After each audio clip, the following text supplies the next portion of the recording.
Hi! Today I would like to show you how you can transfer files from an Android device to TCL 20 5G. Firstly, open Play Store on both devices and click on the search bar. Type Send Anywhere and download this app from this developer. After that, open it. Now choose I accept, confirm, continue and allow. After that, you need to select Send on an Android and Receive on TCL. Then click on all of those dots and choose Send in order to send all of your files.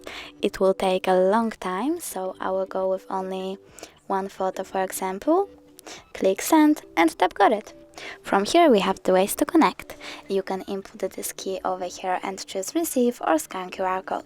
In order to scan it, tap on the scanning icon on TCL, choose Allow and point your device's camera at the code.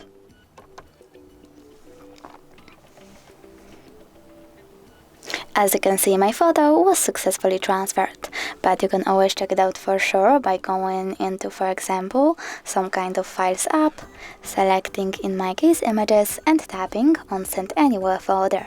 As you can see, my picture is over here. Thanks so much for watching. If you enjoyed this video, don't forget to smash that like button, comment and subscribe. Bye!